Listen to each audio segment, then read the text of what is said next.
Hello everyone, on today's episode of the 1 Year Challenge, I'm going to talk about my life without alcohol.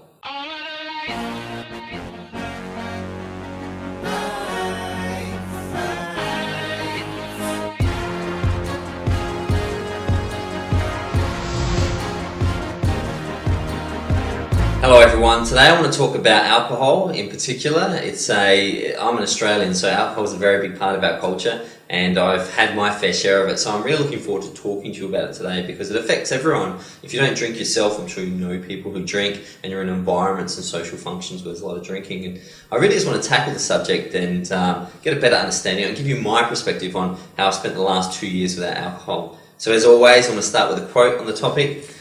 So the quote is, "Here's to alcohol, the cause of and solution to all life's problems."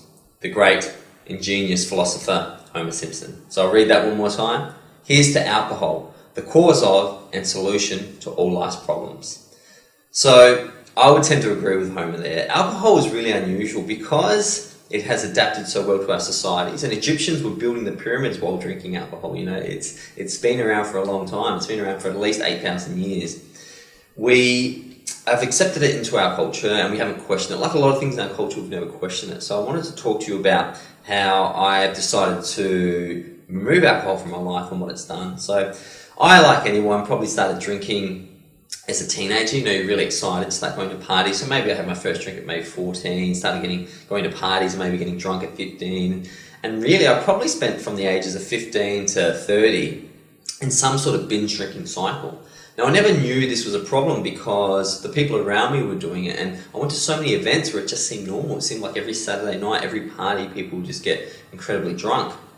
And I started to find the more and more I did this, the more my health would suffer. But a really interesting thing happened is I began to acclimatise to that health. So I didn't know I was unhealthy because I just woke up feeling that way. It wasn't until I quit alcohol that I realised how damaging it was to my everyday existence. So I drank a lot and I enjoyed myself, and I think it was, I had a lot of fun in alcohol. But as I started to give up my Sundays in lieu of drinking on Saturday nights, and as I started to really evaluate who I wanted to be as a person, I decided to make some changes, and that change was to cut alcohol out. So why do we use alcohol? That's a really important question right there that we rarely ask. In society, we use alcohol. It's a depressive, and we usually use it to forget. You don't do any big thinking on alcohol. You generally, sort of have one thing on your mind, and you talk about it repetitively, or you keep telling people you love them, and that works very well for not dealing with issues. We all know that alcoholism is probably, I believe it is, the number one drug issue in the world, and that depressive sense of what alcohol does to you allows you to forget things. And we use it generally as a social lubricant. So two things. One, we don't feel good enough about ourselves to always be able to have fun with others without an intoxicant, because sometimes we don't feel great about ourselves, so we want to forget that. And leaving our problems at the door in drinking excessive alcohol also is one of the reasons we use it. However, they're not solutions, they're definitely band-aids. But with the ease and ability to get alcohol, you could use this your entire life. It's not a great system, but it is readily available.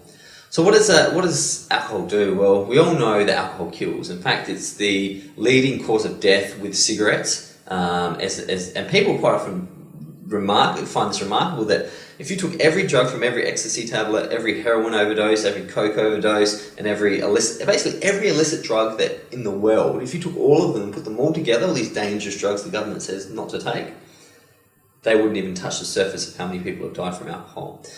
Now, alcohol takes a long time to kill. That's what people hear, but it's not true. The amount of road deaths, violent accidents, and people overdosing on alcohol is incredible. It creates brain damage. It kills brain cells. And people used to compare it with marijuana and say, well, at least it's not marijuana. The latest studies in marijuana have shown that it doesn't kill brain cells, but alcohol definitely does. It creates anxiety. I didn't know this until I read the studies preparing for this video. It creates anxiety and manipulates your brain to be more depressive and more anxious. It affects the liver, of course. Affects the stomach lining. It affects the fertility in men, damages sperm, and damages actually the genes within the sperm that can lead to problems with childbirth. Creates weight gain, and is terrible on the skin. And I tell you what, once you give up alcohol, the first thing that changes is your skin becomes more and more vibrant. I'm 35 years old, and quite often people say that I look a bit younger than that, and I put it down to just not drinking alcohol, and probably being on my purpose as well helps that. So When you think about alcohol, and I'm not trying to knock it here, I'm trying to create some perspective because TV seems to tell us it's great and every magazine tells us we need it at the party.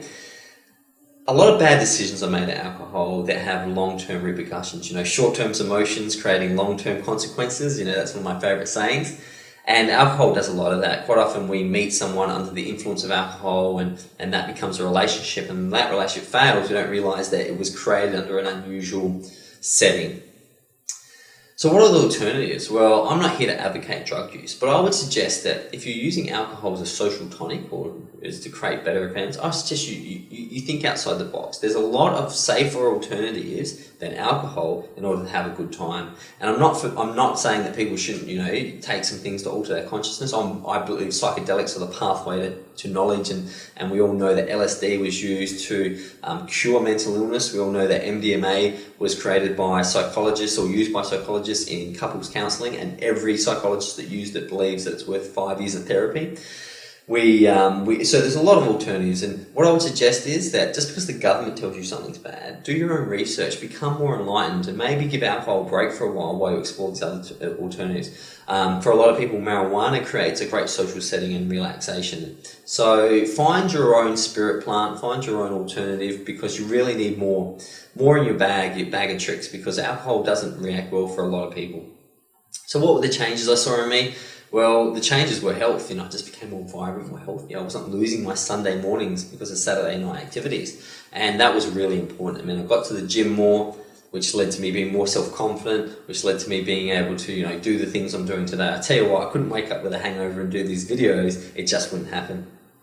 There are some negatives that I've experienced from dropping alcohol, and that's from socializing. The minute you drop alcohol, the minute you realise that almost every social function, especially in Australia, is about let's go out and have a drink, come to the barbecue, bring some beers, let's go out and have a few rounds, to knock off work. So you need to be comfortable in your own skin and the inner path that we're taking. That's why this video is a bit later on in the process. You really need to become strong in yourself to be able to say, I'll come out and I'll drink some water, or I'll have some soda water, or I'll have some juice. And what you notice is that when you're comfortable in yourself, you have the most amazing time. But what's also interesting is the people around you, especially initially, they look a bit uneasy, because I think they know that the way they act on alcohol and some of the effects of alcohol aren't great, and they want everyone to be drunk so no one remembers it. So you may lose out some social functions. Some people may even leave your life, but ultimately if they're leaving your life because they want you to be dependent on the drug that they are, then maybe they can go their own path and don't need you in it. Now, when people say to me, wow, that's a really big call, not drinking alcohol, like how do you do it? Like what happens when there's a party or a wedding? I just say, listen, I just made one decision. My one decision was I don't drink alcohol. I see a lot of people around me say, should I drink tonight or shouldn't I drink? Or they go, listen, I'm going to have a week off alcohol, but on Friday night. So they're the ones making all this. They're the ones who need willpower. I don't need any willpower. I just said I won't do it once and that's it. I'll stick to that. But people who constantly are rethinking this drain a lot of mental energy. So there's a thing in Australia called Dry July, where you don't drink for all of July. I would suggest that during this 1 year challenge that today, especially if you're a big drinker, you don't drink for 30 days. Now, I've had some friends not drink for a week or some even a fortnight. I don't think that's long enough to feel the great effects that come with giving up drinking. Now, once you do your 30 days of no drinking, you can go back to drinking. But it's just so important in your life to understand the alternatives, because if you don't understand the alternatives, I can completely understand why you just keep going with the herd mentality. For me, it's had remarkable consequences in my life. I feel like a much better person. I feel like I get more achieved, and I feel like I've cut down my sugars and my yeast and all those things that are also come with alcohol, which aren't great. It's not always the alcohol that's so bad, it's the sugars and the yeast as well. Doesn't mean you can't have a drink every once in a while, but what I'd ask you to do is look at your life and say, how big a part does alcohol play? And if you really think about it, I reckon it might play a fairly large part. So how can it serve you? And if it can serve you better, you'll be a long way on your 1 year life transformation challenge. It is transformative. That's why we've done a whole video on it.